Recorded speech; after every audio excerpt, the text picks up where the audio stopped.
Assalamualaikum warahmatullahi wabarakatuh. Alhamdulillahirrahmanirrahim. Wassalatu wassalamu ala asyrofil mursalin sayyidina Muhammadin wa sahbihi ajma'in amma ba'd. Yang terhormat untuk kabinet Pemida Saku Pengasuh dan seperti Maribani Fida. Yang kami hormati ada Bapak Ibu Dewan Guru, jajaran pengurus, teman-teman yang berbahagia. Pada kesempatan kali ini saya Hilar Fadila Aulia dari kelas 9 MTS Alkon Maribani Fida akan mempresentasikan dari kitab Masail Al-Fiqh, yaitu ada bab jadi di buku itu ada bab ketiga. Di bab ketiga ini kalau mapping itu ada bab ke-7. Di sini ada 3 cabang. Yang pertama ini membicarakan tentang transfusi darah. Yang kedua itu adalah bedah mayat, dan yang ketiga dan terakhir adalah menebus kewajiban yang ditinggalkan oleh seorang mayat. Masuk yang pertama di transfusi darah. Transfusi darah itu adalah ketika masukkan darah. Jadi kita seseorang itu mengeluarkan darah, kemudian darahnya itu seorang yang sehat ya, dikeluarin darahnya, terus buat dimasukin ke orang yang membutuhkan. Jadi ke orang yang kurang sehat, kayak misalnya dia habis kecelakaan, habis kehilangan banyak darah, dari orang yang sehat itu boleh diambil darahnya. Karena darah sebenarnya kan kalau misalnya di tubuh manusia itu kan encer kan, karena darah di tubuh manusia itu mengalir terus. Tapi kalau misalnya darahnya itu udah keluar dari pembuluh darahnya itu, dia bakal beku, bakal mengeras. Orang juga bilang kalau misalnya darah itu adalah 1/3 dari berat badan seorang dewasa, orang yang dewasa. Lalu kalau misalnya kita kekurangan darah, itu akan mengganggu jantung, karena kan jantung buat pompa darah. Kalau misalnya kurang darahnya, nanti jantung pompa apa? Ya itu. Adapun sel darah merah dan sel darah putih, ada sel pembeku dan plasma darah.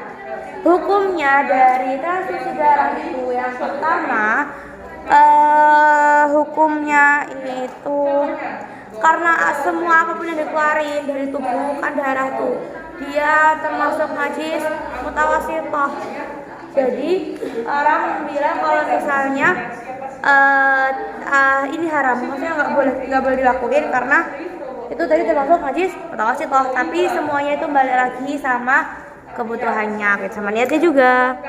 Kita ke cabang yang kedua. Di cabang yang kedua ini membicarakan tentang bedah mayat. Bedah mayat itu biasa dilakukan oleh dokter ahli bedah untuk suatu kepentingan.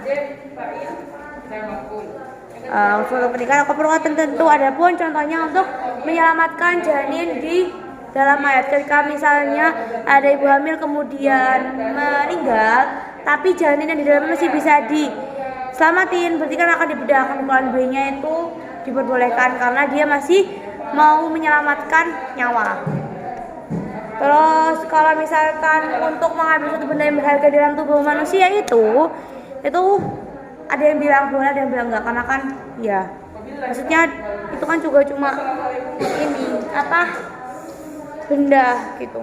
Tapi juga kalau untuk kepentingan tenaga medis boleh, kayak misalnya untuk belajar atau untuk meneliti suatu hal yang perlu diteliti, itu dibolehin. Nah, hukumnya dari bedah mayat ini sendiri dibolehkan ya karena untuk suatu kepentingan tertentu, tapi juga balik lagi semuanya harus balik lagi ke hukum-hukumnya gitu. Yang ketiga, yang terakhir ini tentang menebus kewajiban yang ditinggalkan oleh seorang mayat. Kalau misalnya ada seorang yang sudah meninggal, kemudian dia meninggalkan utang, dia dulu pernah berutang sama hidupnya, dia berutang itu sebagai ahli waris untuk keluarga yang ditinggalkan itu harus menanggungnya. Adapun utang itu dibagi jadi 2, utangnya kan sama manusia sama utangnya sama Allah. Kalau misalnya orang yang sudah meninggal itu dulunya pernah berutang kepada sama manusia, orang yang dihutang itu wajib memberitahu ke keluarganya kalau orang yang udah meninggal itu masih punya utang. Jadi biar keluarga yang ditinggalkan itu bisa bayarin utangnya mayat itu tadi.